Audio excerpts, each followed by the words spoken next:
Haluaisin ensiksi sydämen pohjasta kiittää ja kunnioittaa kaikkia heitä, jotka ovat tämän Finfestin juhlan järjestänyt. Tiedän, että he ovat antaneet satoja tuntia tämän puolesta saadeen kaikki näin hyvin onnistumaan. Onpa ollut mahtavaa nähdä ja tutustua ihaniin Pohjois-Amerikan suomalaisiin täällä ja kuulla niiden puhdasta suomen kieltä ympäristössä. Lämmittää sydäntä, kun muistuttaa aina äitiä. I wish to first, from the bottom of my heart, thank and honor all those who have ensured the success of this FinFest celebration. I know that they've dedicated hundreds, if not thousands of hours to this end. How fantastic it has been to become acquainted with so many North American Finns here. And to hear such beautiful, fluid Finnish spoken all around me. It has brought memories of my mother, with whom I shared the love of my Finnish heritage. How she would have loved to have been here. It's been said that you can take the girl out of Finland, but you can't take Finland out of the girl. Those words speak for the Nygard family.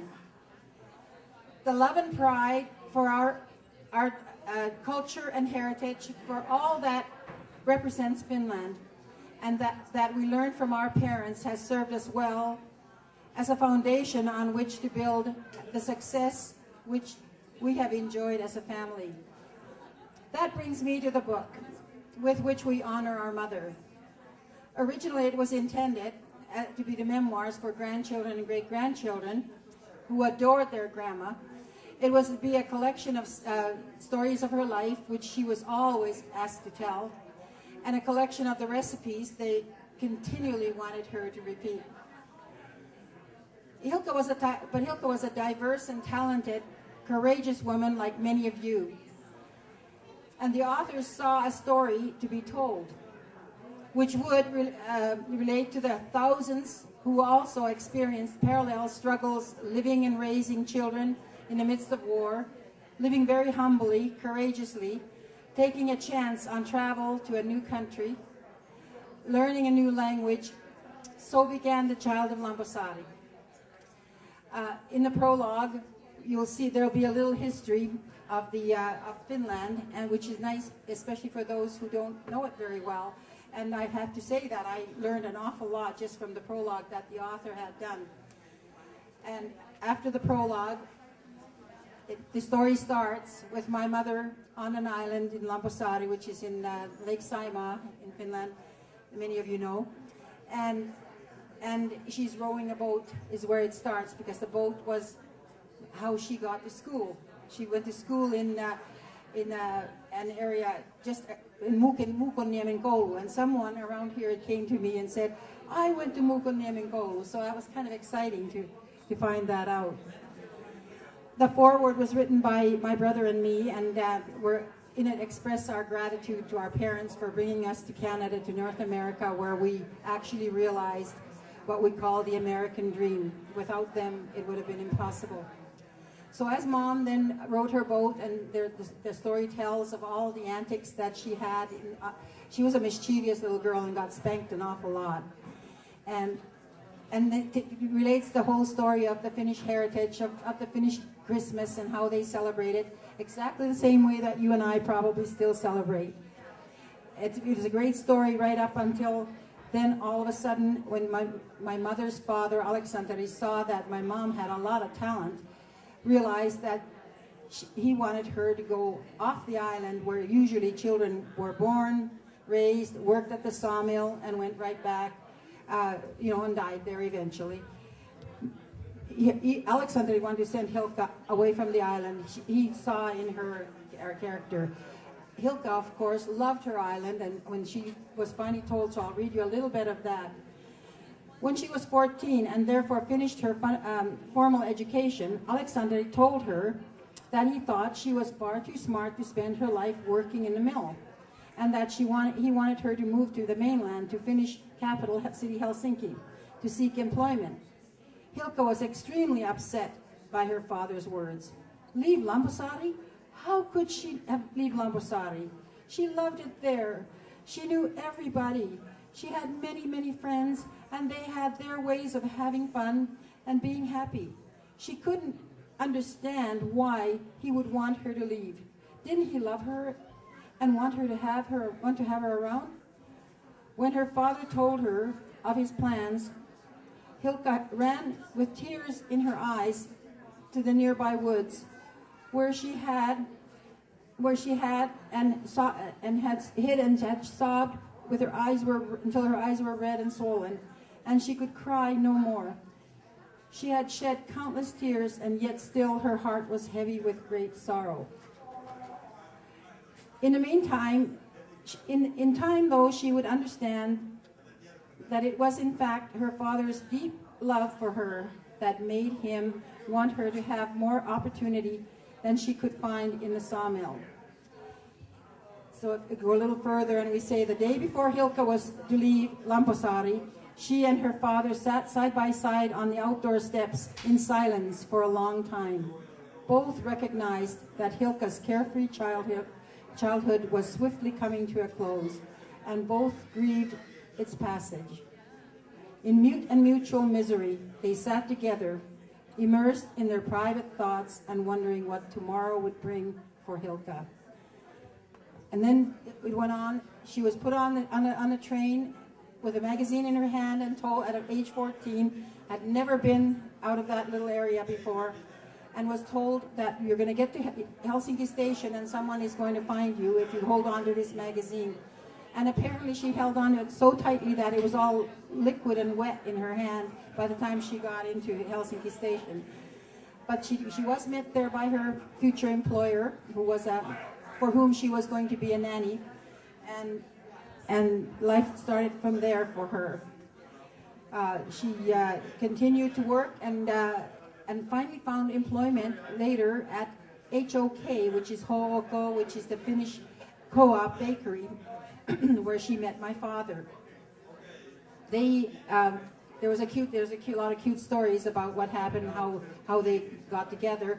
But when he at first asked her for a date, she said no. I don't go to bars. And then he came back and said, well, would you go for dinner with me? She knew that she had no clothes, special clothes to go to dinner with. So she said, no, well, ask me in 2 weeks. And in the meantime, she rushed and got herself a dress made and spent a lot of money on clothing, on a beautiful coat. And then he came to pick her up. And I'll just read you a little part of their first date. When he came to pick her up, she noticed again, as she had before, what a nice, clean, good-looking man he was. How well-groomed, how politely he took her arm to guide her through the walkways. He took her to the restaurant Tenho, a sophisticated establishment that had white linen cloths on tables, beautifully set with sparkling glasses and polished silverware. He ordered food for them from an elegant menu. The food arrived, and they stabbed away at it. It was a delicious fare, well prepared, but they couldn't seem to eat. The food was hardly touched. Finally, he reached across the table and took her hand in his. They sat like that for the rest of the evening, just sitting there at the table, silently stroking each other's fingers and palms in wonderment, as if neither of them had ever touched another person's hand before. Hilka was 17, Eli was 26. The waiters didn't interrupt them. It was plain to see that they were smitten. And then life goes on, and they become engaged and married, and there's a very humorous story about their attempt to build an atmosphere of amor and love. So because all the windows were blocked, of course, because of the air raids and things, so they couldn't create moonlight. So they took my dad's blue silk shirt and laid it over top of a lamp to create moonlight. But as they were getting busy, I guess a peculiar odor reached the room, and so their amorous moment was all broken up because the shirt, his beautiful shirt, all of a sudden was on fire because the light bulb had lit it on fire. So there's many cute little anecdotes like that in the story. So then we go on to the next area. That soon, not long after, 3 months after, my mother announced that she was pregnant, and she was about to have her first child. So Mom, I'll go to that section next. It's Peter's birth, and Mom was very inexperienced because having been on the island and very limited in, there's a cute boyfriend story again about a Swedish boy, but we won't go into it now. But she didn't know much about birth. She had never witnessed. Hilka had never really been taught the facts of life and had learned them as she went along. She knew that giving birth was painful, but this, she was beyond pain. It was the most horrible experience of her young life, and she thought it would never end. When her son was finally born, she was exhausted and zapped of strength. She lay back on her bed, and she was given the baby. While she was familiar with older babies and infants, Hilka had never actually seen a newborn child in its first moments of life. She didn't know that babies came out of the womb covered with bodily fluids, blood, with freshly severed remnants of a dripping umbilical cords hanging like amputated limbs from the middle of their abdomens. And they were wrinkled and splotchy, often bald, and generally howling. She cuddled her baby and kissed his wet forehead, wondering if he would always be that ugly. And what would Eli think of the child when he saw him? Anyway, the baby thrived. No, I better move a little bit further here. The baby had its hand in his mouth, and she reasoned that he was hungry already. A good sign, she thought. Perhaps he would plump up a bit and not look so scrawny. Eli came to her with roses in his arms. He was delighted to have a son, and they admired him, his fingers, his toes, his tiny hands, and perfect ears. He got better and better looking. Hilka had good, rich milk. Her breasts were always full, and the baby flourished. They called him Becca Johanni, brackets Peter John, and they loved him with all their hearts. And that was the birth of my brother Peter, and some of you may know that he's their dear son, and he was right until Mother's passing. He was a very dedicated, wonderful son to them. And then the warriors continued, and I'll be darned if a year later she was pregnant again, and that would have been with me. She rushed to the well, of course Dad was busy working, and she had to get to the hospital. She was in labor. My grandmother was looking after Peter, and she was rushing for the streetcar. She went to the labor room on a streetcar, and while she was rushing, she fell and gouged her leg. So she was, had almost a broken leg, and on she went. But she got there, and she had this beautiful baby, apparently, I'm told. And I was born on October 31st, and they immediately baptized me because the bombs were falling all around, and they never knew if the children would make it past the day, in fact, when the situation was so serious. Anyway, they immediately then were in and out of bomb shelters with both Peter and me, and the war went on until we were in Helsinki under that treacherous condition until one day my father was in the apartment with my brother picking up the last things before we went to the shelter, and the bomb fell in the building next door, and all the windows shattered in our apartment. And at that point, my father decided there's no way we're staying here anymore. He sent us off to northern Finland, north of Helsinki anyway, to Alajärvi, to my grandmother's and grandfather's farm. And it was the most wonderful thing that could have happened to us. There's many escapades and things that the story is related in the story that we did while we were there, including my brother cutting off all that blonde hair that I have in that picture over there. He thought I was a sheep, so he sheared me. Story went on, and we also got there to really learn about our heritage. Our grandfather was a giant. He was an incredible business person, and we knew nothing about it. He happened to be an amputee. He had both legs amputated, and he was handicapped, what we'd call now, but not according to him. He never let that handicap get him. He traveled in boxcars because he couldn't fit in railroad seats. He traveled to Helsinki to visit us with those stumps of legs. He was an amazing man, but the interesting thing is, he was a garment seller. my grandmother manufactured the garments from old war uniform material, and my grandfather would sell these garments in the community. He would climb on his horse and buggy, take us with him, and there we went, and we were the first. That was the first direct sellers that I knew, and subsequent to that, I had a company that was a direct selling company, and didn't even realize this till I reflected back on this story. When the war ended, we of course left the farm and went back to Helsinki, and my mother and father started doing very well. Dad worked his way up to becoming a superintendent of HOK, the pastry shop, and my mother ran a milk and bread store for HOK. So they got doing really well and we bought an apartment with a bedroom in it. I mean, no one had bedrooms unless you were doing better. But also something else started happening. There was an indication around us, in all the countries around us, that we were going to, there could be the possibility of being taken over by our neighbor, our not so friendly neighbor.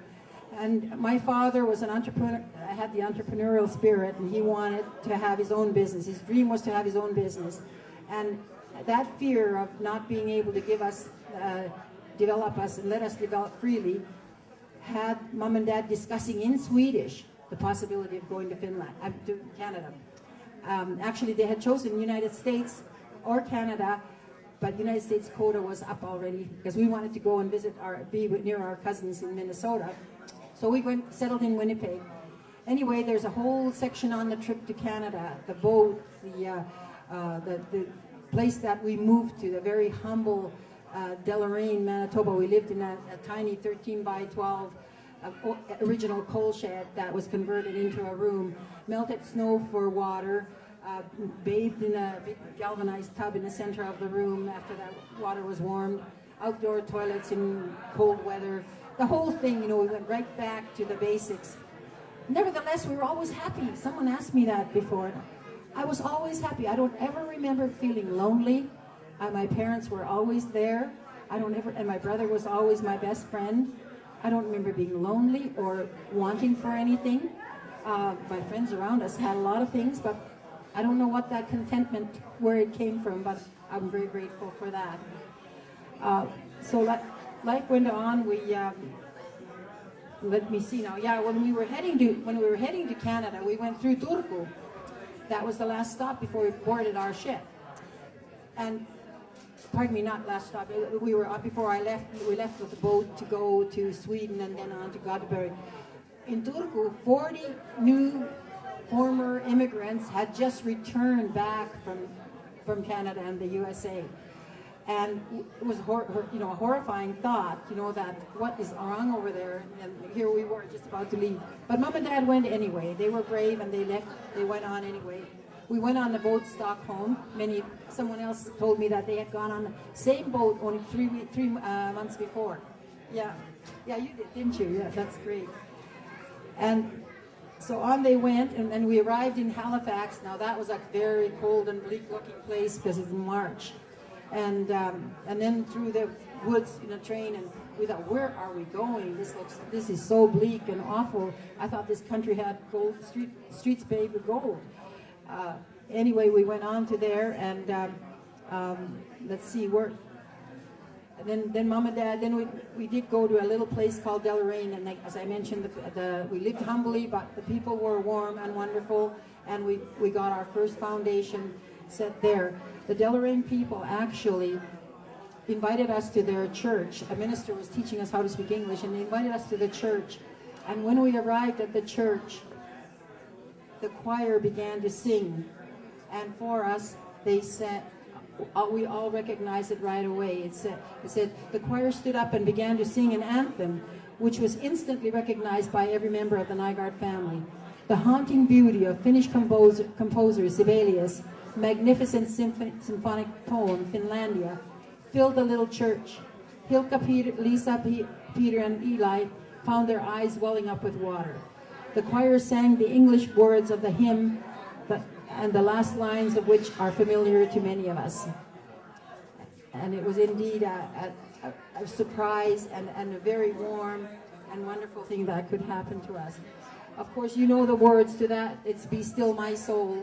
In English, it's the soul. Be still, my soul. The Lord is on your side. Hilka was stunned.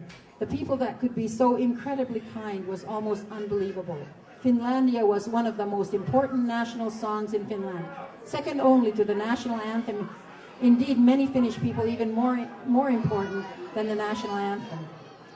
And its soaring majesty and power stirred their souls. They were only immigrants, and they were being treated as if they were special. How kind, how very, very kind. Hilka's tears flowed freely. Never would they forget the great gift the choir gave them that day. And these people, all these people are still our dear friends, and my brothers has since established a flag park, you know, the Flags of the Nations Park in that little town. And also we'll be setting up a Nygard museum like that building. He bought the building that we lived in, and he's going to be setting up a museum in there for people, you know, to bring tourism into that area. So it was a very wonderful, wonderful experience for us. It didn't work out perfectly in terms of work. Mom started scrubbing floors and cleaning houses. Dad worked with a baker, but the baker spent all his money on liquor. Every time the payroll came, Dad didn't get paid, so he ultimately ended up leaving and going to Winnipeg and got a job there, which he then held for many, many years. So then starts, in 1960 the ball started rolling. My goodness, our life took on a pace. We finished high school, and my brother went to Hipping Junior College in northern Minnesota, and then on to the University of North Dakota to get his degree. I joined him at University of North Dakota, and we both were, Mom and Dad did not want to do anything until they finally had us all educated. So anyway, then we came Bahamas. Yeah. So the Mom and Dad, though, in 1967, finally, when Peter was finished at getting it graduated, they established their bakery. That was their dream, and there's a picture in the front there. They established Nygard's Bakery, and it was a great bakery. People sent, from the wealthiest area of Winnipeg, people sent taxi cabs to get a loaf of bread. It was delicious, and they did it for 12 years. People would ask my dad, "How many employees do you have?" And my dad would say, "I have 4. My wife works 2 shifts, and I work 2 shifts." And they would go at 5 in the morning and go home late at night and back again 5 in the morning. On Saturdays, they would still go dancing, though, after they were finished. So they ran their bakery for 12 years until my brother saw my dad getting tired. In the meantime, he had succeeded very well with his business, and he wanted to buy them a home in the Bahamas that they could then retire to in the winter, which he did, and the rest is history from that point of view. Eventually, my dad got weary and he got ill, and I want to read you a little bit of the one time. On one occasion, Peter had asked my mom if she would be good enough to be hostess to Prince Andrew's wife, Sarah Ferguson, the Duchess of York, for the afternoon tea at Nygard Quay. Hilka was more than willing to have tea with Fergie, as the Duchess was informally known, since she had long held respect and admiration for the royal family. She served the traditional pulla with pride, but the Nygard Quay had no proper English tea set, and so the tea itself was served with coffee cups brought over from Viking Hill, Hilka's home, Viking Hill. Hilka apologized to the Duchess for the less formal service she provided because of this, but the small details didn't seem to matter at all to the guests, as the two women had a delightful visit. Sometime later, after the royals had returned to England, Hilka received a large package in the mail. Opening it, she discovered an elegant china tea set named Sarah's Garden, a gift and an expression of gratitude from the Duchess of York to Hilka Nygard for a most enjoyable afternoon. Hilka was both delighted and humbled by this delightful gesture. And Mom was that kind of a person. She could talk just as easily with princesses as she could with her housekeeper, Sidone. Her housekeeper was always her friend. She never referred to her housekeepers and helpers as maids. They were always her helpers, or they were always her friends. So when she introduced them, they were always friends. And it didn't matter the color of skin or the race or the creed or whatever. They were all treated equally.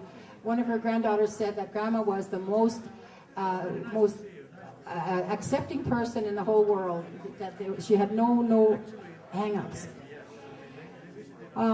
Finally, then, as they traveled back and forth to Bahamas, Eli, my dad, took ill, and they told him in the Bahamas that he had cancer and that he should go home as fast as possible because, of course, the healthcare situation is not as good there. And I will read to you a little bit about.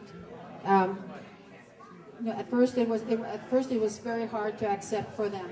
But when they found out, then my brother set up like a hospital situation at Falcon Lake, at their home in Manitoba, in the beautiful boreal forest of Manitoba. And then we go into the situation where Hilke lay in bed beside her husband and reached out and took his hand into hers. How many years they had spent lying side by side like this. She knew that his body, that his body, so intimately familiar to her, was shutting down. She could sense it happening, but still she thought for one brief moment that he might turn to wrap her in one last embrace. With his hand in hers, she fell asleep. When she woke up, she was still holding his hand and felt it unnaturally still. It was cold. At least it wasn't cold, at least not yet. There was still warmth in him. It was lined and well used, that hand. How often she had felt its caress, its gentle touch. She looked at their two hands joined in the last clasp, and she saw them as they had been in that first clasp long ago on the white linen tablecloths, amidst the sparkling glasses and polished silverware at Restaurant Denholt. Their young hands, unlined, that had filled them with so much wonder. The feel of him, of his strength and power, how he had made her blood race and her heart pound. She hadn't been able to speak then either, she mused, because he was so overcome. Dear husband, darling Eli, how I will miss your hand in mine. You have been the love of my life, and you will be with me yet. And then Dad passed, and we had his funeral, and Mom went on to live a very, very active life, entertaining, swimming 10 lengths in the pool every day, traveling, entertaining a lot of corporate executive and that for my brother, and until we, but she didn't have a lot of health issues. Some of her issues were open heart surgery at Mayo Clinic in 2000 and so on. But she never let us know that. I mean, she never complained. She just, when there was time to entertain, she would find a way to make that dinner, even if she had to grit her teeth to do it. But time went on, and finally it came to the point where Mom was seriously ill, and she had a heart valve operation, but subsequently someone had also ruptured a vein in her one of her legs, and she bled out, and there's much of the story there.